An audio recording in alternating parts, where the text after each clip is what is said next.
నజరేయుడైన యేసు పరిశుద్ధ నామంలో మీ అందరికీ కూడా శుభవందనములు తెలియజేస్తున్నాను. నేడు ఈ యొక్క డైలీ బ్రెడ్కి మరి వీక్షిస్తున్న ప్రతి ఒక్కరిని కూడా దేవుడు దీవించి ఆశీర్వదించునుగాక. దేవుడు మీ అందరినీ కూడా నడిపించునుగాక. ఆమెన్. మరి ఈరోజు దేవుని యొక్క వాగ్దానాన్ని జ్ఞాపకం చేసుకున్నాము. ఆదికాండము 28వ అధ్యాయము 15వ వచనము.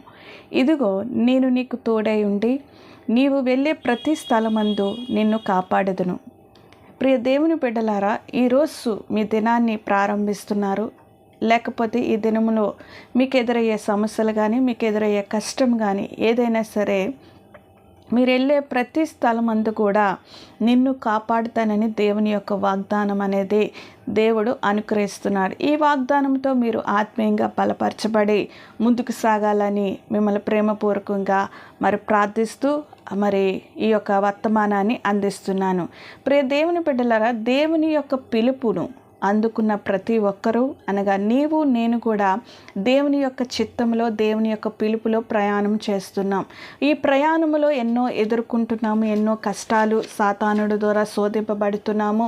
మరి ఏ యొక్క సమస్యల్లో ఉన్నా సరే ప్రభువు వైపు మనం కన్నులెత్తి ప్రభువు వైపు మనం ఎప్పుడైతే మరి చూచినప్పుడు ఆయన నమ్మదగిన సహాయకుడు కనుక మరి దేవుని యొక్క కృప మనల్ని ఆవరిస్తూ మరి ఆ యొక్క సమస్యల నుండి మనల్ని విడిపించుకుంటూ వస్తుంది. ప్రభు ఎప్పుడైతే ఒక వాగ్దానం చేశాడో ఆ వాగ్దానమును ఎప్పుడైతే నీవు నేను నమ్ముచున్నామో ఆ వాగ్దానం ప్రకారం, విశ్వాసం ప్రకారము దేవుడు మనల్ని నడిపించుకుంటూ ముందుకు నడిపిస్తాడనేది మనల్ని జ్ఞాపకం చేసుకోండి.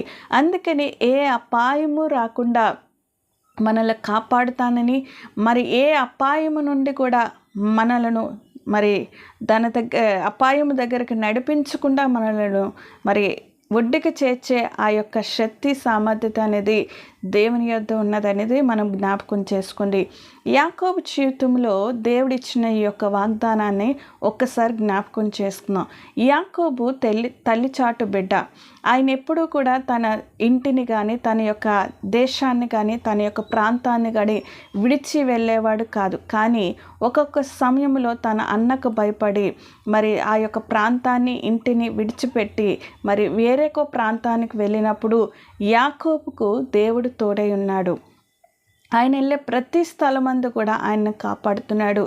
ఎన్నో మరి ప్రయాణంలో కొండల్లోని మరి ఎడారుల్లోని మరి నడిచినప్పుడు ఆయన యొక్క పాదాలు కూడా మరి గాయపరచబడకుండా దేవుడు ఏ అపాయము రాకుండా విష సర్పాల నుండి, విష పురుగుల నుండి మరి ఏ యొక్క ఇబ్బందులు కూడా తలెత్తకుండా యాకోబుని కాపాడుకుంటూ దేవుడు ఇచ్చాడు. ఏ దినం ఆహారం ఆయనకు అనుగ్రహించాడు, నీరును అనుగ్రహించాడు.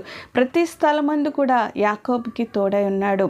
అదే కాకుండా రాత్రికాలమందు ఆయన పడుకున్నప్పుడు తన దూతలను కూడా ఆయన కాపుదలను అనుగ్రహించాడు. మంచి దర్శనాలు కూడా ఆయన అనుగ్రహించాడు. ఆ స్థలమందు దేవుని యొక్క సన్నిధి, యాకోబు ఎక్కడైతే నిద్రించాడో, ఎక్కడైతే పండుకున్నాడో ఆ యొక్క స్థలమందు కూడా దర్శనం అనేది ఆయన చూశాడు. దూతల యొక్క మరి ప్రార్థనా జీవితము నిచ్చిననే ఆ యొక్క దర్శనాన్ని ఆయన చూడగలిగాడు. కాబట్టి ఎక్కడున్నా తన యొక్క దూతలను పంపించి దేవుడు మనకి ప్రతి స్థలమందు కూడా మనకి ఆ యొక్క కాపుదల మరి అనుగ్రహిస్తాడనేది నీవు నేను కూడా నమ్మాలి.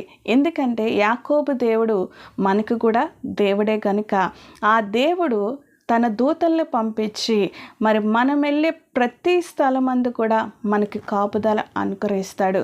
ప్రతి స్థలమందు కూడా మనకి ఒక కృపతో నింపి ఆ సమాధానకర్తగా మనకి తోడై ఉండి మనల్ని నడిపించి మన రాకపోకల యందును, మన యొక్క ప్రతి ఒక్క ఆఫీసులోని, మన యొక్క ప్రతి ఒక్క మరి స్థలమందు, ఇంటిలో కానీ, వంటగదిలో కానీ, ఆఫీసులో కానీ, లేకపోతే స్కూల్లో కానీ, ఏ స్థలమందైనాను సరే మరి రాకపోకల యందును, వాహనాలు నడిపే అందును, ఏ స్థలమందైనాను సరే దేవుడు మనకి కాపుదల అనుగ్రహిస్తాడని నేటి వాగ్దానాన్ని మనం జ్ఞాపకం చేసుకుని, కాబట్టి ఈ దినాన్ని మీరు ప్రారంభిస్తున్న ప్రతి ఒక్కరు కూడా, ఇదిగో నేను నీకు తోడై ఉన్నాను, నువ్వు వెళ్ళే ప్రతి స్థలమందును నిన్ను కాపాడుతానే దేవుని యొక్క వాగ్దానాన్ని జ్ఞాపకం చేసుకోండి. ఆదికాండము 28:15 యాకోబుకు తోడైన దేవుడు నీకు నాకు కూడా ఆయన తోడై ఉండి, ఇదిగో మనకి తోడై ఉండి ప్రతి స్థలమందును కూడా మనల్ని కాపాడి సంరక్షించి భద్రపరిచి దేవుని యొక్క కృపలో మనల్ని నడిపిస్తాడని ఈ యొక్క వాగ్దానంతో దినాన్ని ప్రారంభించి దేవునికి మహిమకరంగా జీవించాలని ఆశీర్వదిస్తూ ఈ కొన్ని మాటలు ప్రభువు మన వెనుకల్లో దీవించి ఆశీర్వదించును కాక. ఆమేన్. మరి వీక్షిస్తున్న ప్రతి ఒక్కరిని కూడా దేవుడు దీవించి బలపరిచి దీవించి ఆశీర్వదించును గాక. ఆమేన్.